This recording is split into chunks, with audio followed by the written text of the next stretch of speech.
Welcome to the space where reflection meets accountability, where real conversations challenge the way we think, speak, and show up in the world.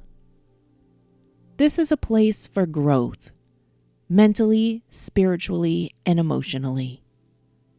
So take a breath, slow down for a moment, and let's get into today's reflection. If you like this material, please hit the thumbs up. If you think it's valuable and want to hear more information, please subscribe or share with a friend. Welcome back to the podcast. I'm your host, Rosie, and thanks for joining me on Elevate and Glow. Today we're talking about something that comes after you set a boundary. Something people don't always prepare you for. What do you do, and how are you supposed to feel when you set a boundary and someone doesn't respect it? Or they push back? Or they tell you you're being unrealistic?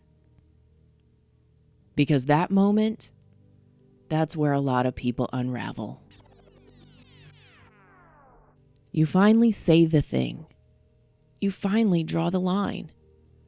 And instead of relief, you feel guilt or doubt or this uncomfortable pull to take it back just to make things feel okay again. So let's normalize that first. If you feel guilt after setting a boundary, it doesn't mean the boundary was wrong. If you feel anxious because someone reacted poorly, it doesn't mean you did something bad. It usually just means something changed.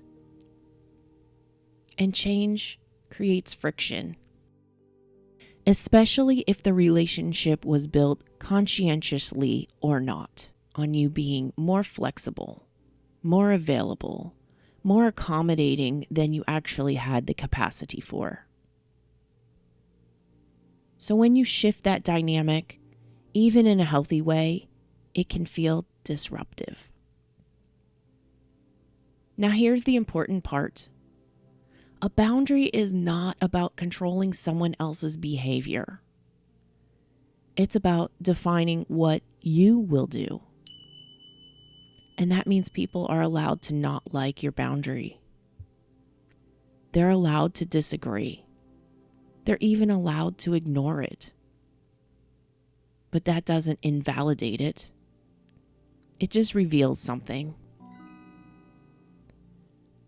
Maybe it reveals that they were benefiting from your lack of boundaries before. Maybe it reveals they're uncomfortable with change. Maybe it reveals they don't fully understand what you meant. Or maybe it simply inconveniences them.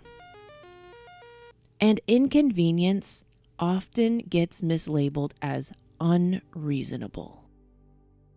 So when someone says that's unrealistic, it's worth pausing, not to immediately believe them, but to reflect. You can ask yourself, is this boundary clear? Is it consistent? Is it something I actually need in order to function well and stay aligned with my values? and if the answer is yes, then the work isn't convincing them. The work is holding it. Because boundaries don't become real when you say them. They become real when you maintain them. So let's talk about how to actually stay firm, because this is the part that takes practice. First, keep your boundaries simple and repeatable. When you start adding long explanations, justifications, or emotional defenses, it becomes easier to poke holes in what you're saying. Instead, think of your boundary as something steady and clear. This is what I'm available for. This is what I'm not available for. And if someone pushes back, you don't need a brand new explanation each time. You can calmly repeat the same boundary. Consistency builds credibility, not over-explaining. Second, expect discomfort and plan for it. A lot of people break their own boundaries not because they don't believe in them, but because they didn't expect how uncomfortable it would feel to hold them. That discomfort might sound like, Maybe I'm being too harsh. Maybe I should just make an exception. I don't want to upset them. but discomfort is not an emergency. You can feel uncomfortable and still stay consistent. Third, follow through with action. This is the part that makes the boundary feel real. If you say you're not available after a certain time, but you keep responding anyway, the message becomes unclear. Not just to the other person, but to yourself. Following through might look like not replying.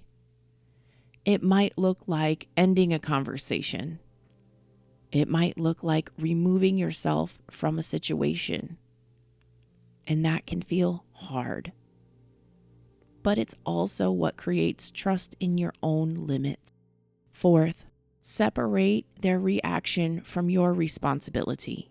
Someone else being upset doesn't automatically mean you've done something wrong. They're allowed to have feelings about your boundary, but their feelings are not your job to fix, especially if fixing them requires you to abandon yourself. You can be empathetic without being flexible on the boundary itself. I hear that this is frustrating. And also, This is still my limit. and finally, remind yourself why the boundary exists in the first place. Boundaries aren't random.